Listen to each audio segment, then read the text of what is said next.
first one is a Marine Corps B-25. It's a PBJ-1J, operated by the Marine Corps in the Pacific. It's called the Devil Dog. Part of the commemorative Air Force, maintained by the Devil Dog Squadron in Georgetown, Texas. The pilot is Beth Jenkins today. She is from Georgetown, Texas. Ground pilot is Martin Frederick. Crew today is Ira Menon from the state of Iowa. This aircraft based at DMB 612, fought in the Pacific at night with radar. Now, you know that the Army Air Corps used an airplane like that twin-engine fighter coming in front of you. That was like Jimmy Doolittle's Raider, of which we have, of the original 80, I think we have 3 to 4 that are still alive. They are honored every April around the country. They're surviving Doolittle Raiders. What a great time of currently expected that Air Force. And that's under the second airplane, a 5-year restoration on a P-51. There's a great story behind that silver P-51 with the yellow tail. First of all, it is the only P-51, great to all these pilots, if you will, from Cavanaugh and from the commemorative Air Force. It is the only P-51 that we know of that actually saw combat and still flying with the whole thing active.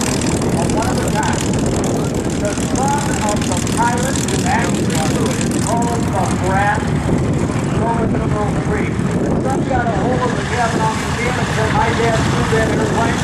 And so for that reason, they have put the markings in the colors of the man who went to World War II. And then the German Wildcat is next. That's the one with the stubby wheel. That's the third aircraft. Holy wings with this capability. That's the F4F Wildcat with a gear that swings up at either 29 or 30 rotations of the plane. Picking up gear up to the side of the fuselage, up to 29 rotations, pushing 29 for that.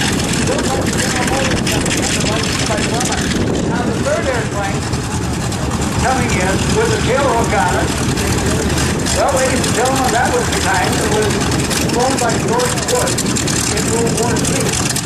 In fact, an airplane like that one, George Bush, number 41, was shot down September 2nd, 1944, trying to put a bomb on the radio tower on the island of Fukushima, which is about 50 miles north of Iwo Jima. He was shot out of the sky. He was rescued, and on that day in September 1944, I wonder if number 41 ever had the slightest idea that he would be President of the United States. Rescued. He lost his crew members. The airplane flew up. He parachuted out to safety. He never saw his crew members again. Watch now. As the airplane pointing towards you will now expand away. And a helicopter, which is the Army OH-13.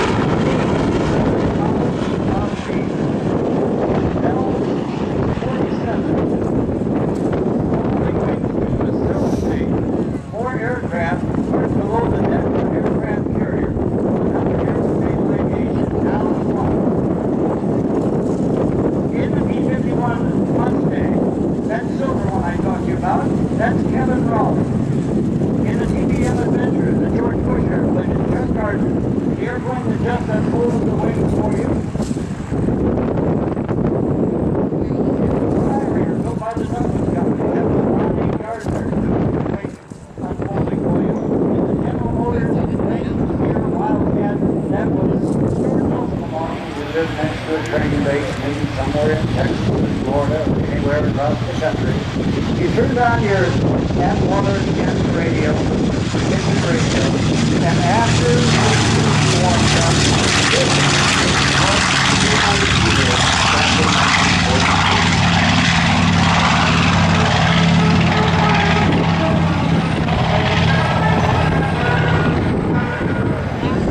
And even closer to training base, these would be the sounds that the military feels that you would hear day in and day out. Airplanes taking off in the training environment, because if there's one thing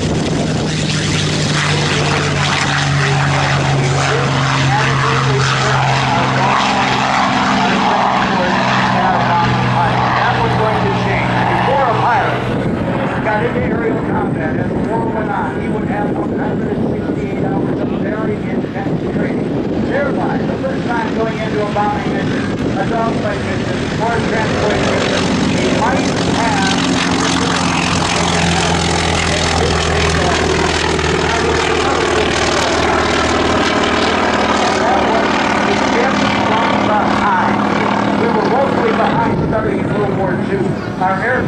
our fighters were underpowered. That was going to change. Aircraft designers came forward. They gave us aircraft with 4 horsepower and more capability to match that of the enemy. And then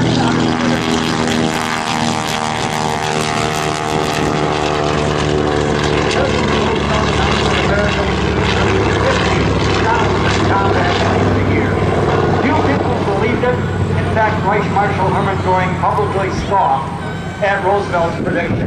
Yet, ladies and gentlemen, in 1944, over 80,000 combat planes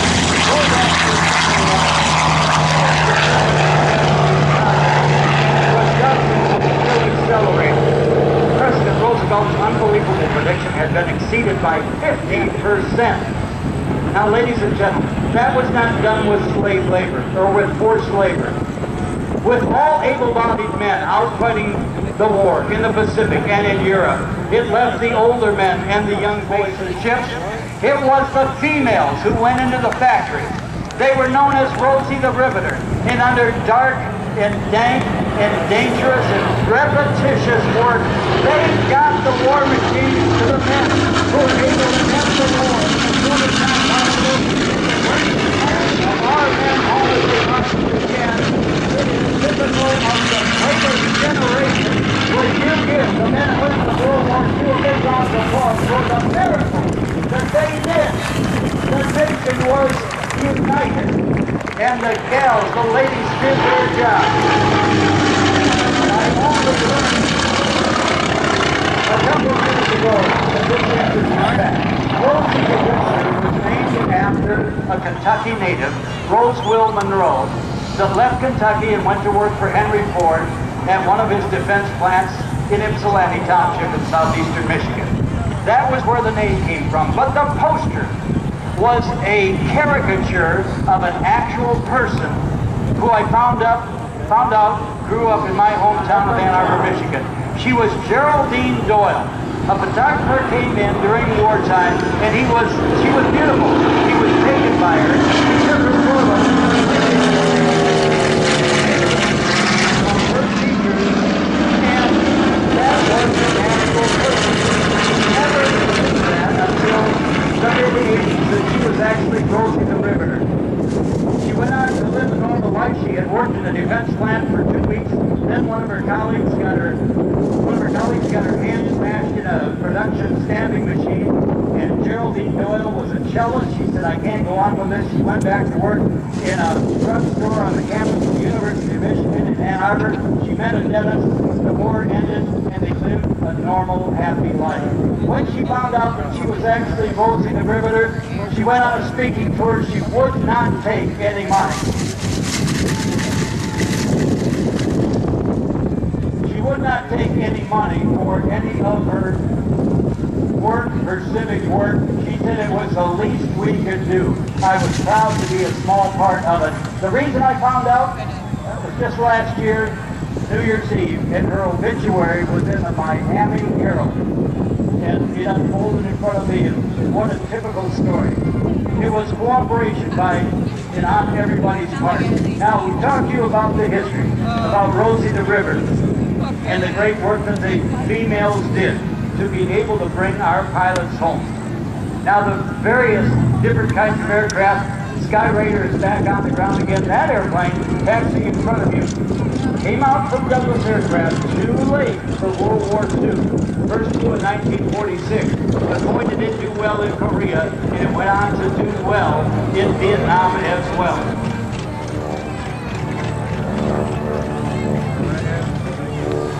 As we enter the jet era after World War II. All right, the Devil Dog, Marine Corps PBJ-1J, used by the Marines in the Pacific. That's the twin-engine airplane. Followed by the only P-51. After a 5-year restoration, most of these airplanes, with the exception of the Remembered Air Force, Marine Corps, Cavanaugh aircraft.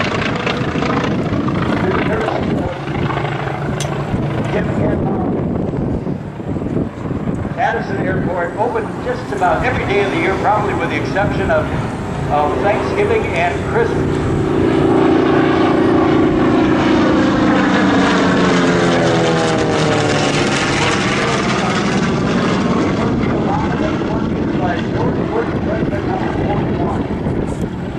Still under license by the General Motors Company. As all of the automotive companies went into war building wherever they could, whatever needed to be built, converting their car factories to weapons factories. P-51 coming in from your left, providing rear cover for the Devil Dog, the Marine Corps PBJ. Twin-engine airplane, yet another Douglas design. By the way, that twin-engine airplane is faster than a dime.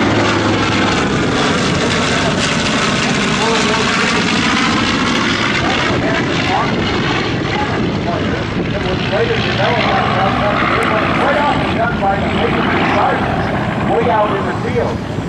Maintenance sergeants would set it up and modify it, and then the factory would accept it as the located the airplane factory, the factory in the United States of America, the factory picked up on a lot of the Navy, actually increased in capability. And they have actually got some World War II film of the twin-engine bomber coming in over an enemy ship, and rather than accept the cannon fire that was coming down on the enemy ship, the enemy would actually abandon ship and leave the ship like rats on a sinking ship. They didn't want to take the chance to walk the firepower.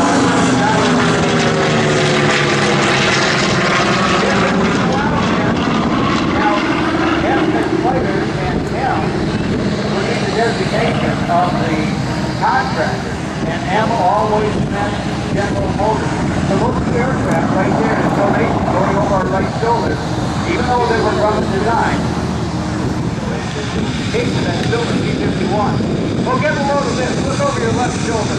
Simulating on this photo path, the dive bombing run, we're going to get the entire profile of the Devil Dog. It's got a mug on it of a bulldog that, well, it's the personality of a great Marine. Get a load of this profile. Pilot Best Engine, Georgetown, Texas. Here playing well. As you put him in front of you in the photo path, diving down over your left wing again, get a load of this. This is the 5-year restoration program known as the Brent 3. P-51 with a different sound, a Rolls-Royce package. And water that has a radio on top of the fuselage. The only knew if it got a hole in that cooling, and the coolant leaked out, that engine would get hot, it would seize, and you had the guy's ratio of a falling to this one. Get a load over your left shoulder of this type formation. A couple of Grumman aircraft that were both produced by General Motors during the war, and will tribute Chevrolet, who is here right now, providing discounts to military people, deeper discounts than any other automotive company. This is great formation flying. Get this in your cameras. Most of their point to George Bush, TBM. More about him and his exploits in the Pacific. The TBM, you know, I told you that George Bush and all of his other colleagues were trying throughout the course of their mission to become. Do you know that by the end of the war, they have never been able to bomb the enemy antenna? But on the course of trying to destroy that tower, many airplanes, including George Bush, have been shot down. The airplane actually, after he left it, exploded in the air. He was able to get out, but he lost his other 2 crew members. All right, the Brent 3. Listen to the sound of the music.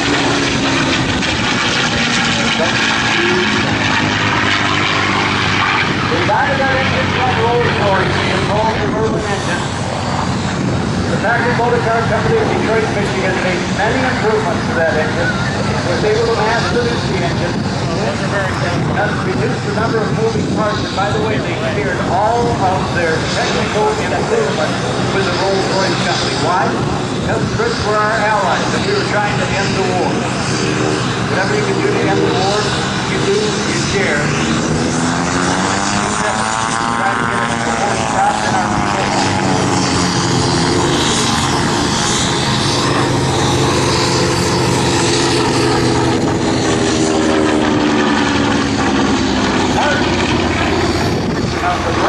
It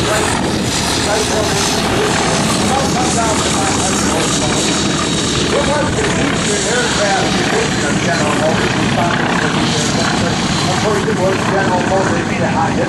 Ford built a production record number of the B-24s that were built here in San Diego was building one a day at the factory. They asked the Ford officials, how many can you build? And the lead Ford official said, we're going to strive towards one an hour. They were escorted off of the property. They were persona non grata. But guess what they did? They went back to Detroit, Michigan. And there is documentation.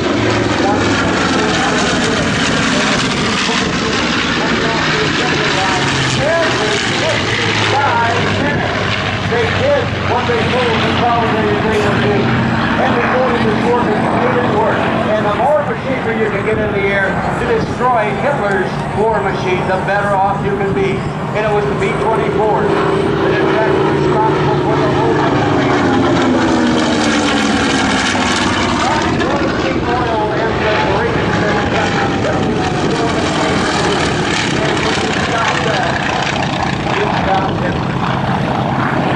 part of those engines, those round radial engines on the Wildcat, that's a Wright engine again at 1820. It produces 1,350 horsepower. Two different sounds from the engine.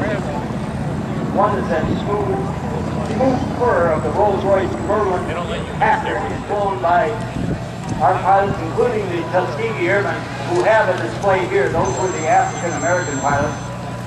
Had an awesome capability. They were partly responsible for reducing the terrible attrition rate of our daylight bombers, our 4-engine bombers deep into enemy territory. Coming in low to your right is the Devil Dog twin-engine Marine DBJ. But typical of the P-51, like the Brat 3, that silver restoration, that P-51 I told you about, typical in World War II, the Mustangs in combat or in fighter escort or bomber escort would be loaded with 500 gallons of fuel. It would be 8 hours of range. They would have 2,200 rounds of 50 caliber ammo or no less than 6 machine guns, each shooting 850 rounds per minute. The P-51 Mustang would fight from sea level up to 39,000 feet. Airplane in front of you produced to the production run of just under 10,000 units.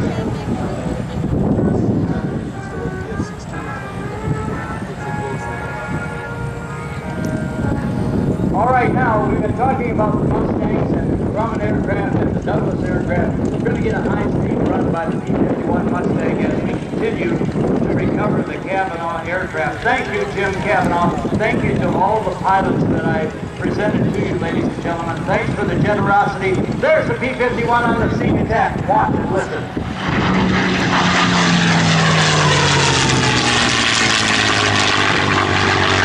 P-51, the Cadillac of the sky. Ladies and gentlemen, many say that that was the best Allied fighter of World War II. Give the P-51 a big round of applause.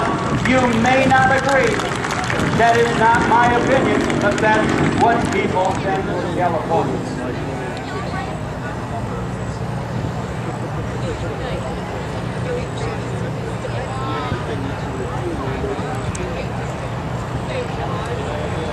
All right, we got our heads on the slope. We've got aircraft landing. We've got aircraft taxiing out.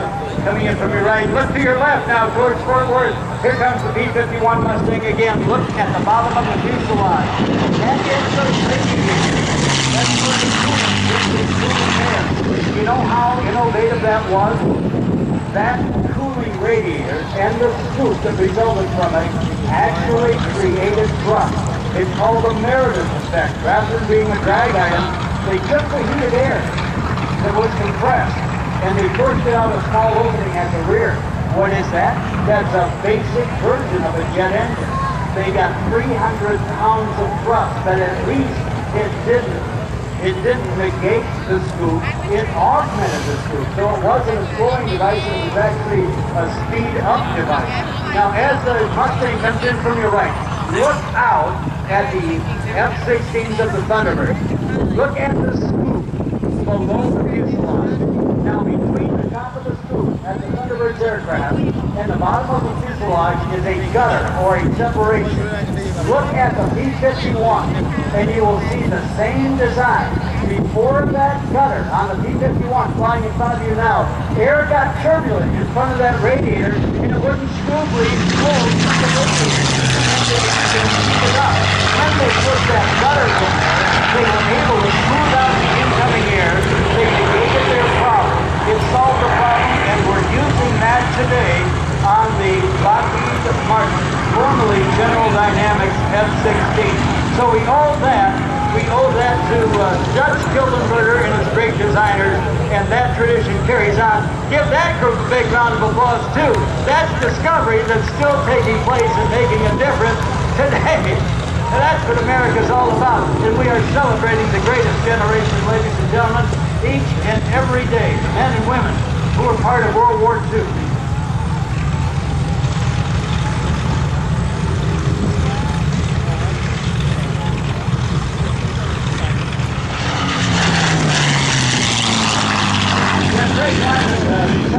Thanks, Greg, for that. Look out at the strike field in front of you. Greg has a good set of eyes. There is a precision walk-down going on. See the Irish walking down towards the strike field? That is the procedure.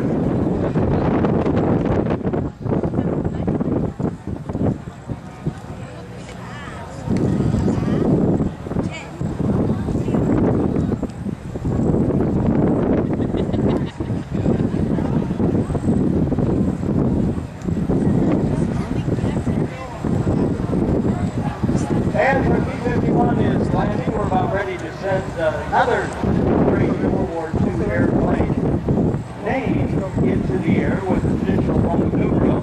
It is the Warbird T6 Texas Roman numeral 2 Digireader. Flying the performance for us today, I'm very proud to say, is Michael Rambo. He's got a call sign of Game Show. And Michael, who is next to fly his solo for us, is not only your home state representative, being a native of Texas, but he is your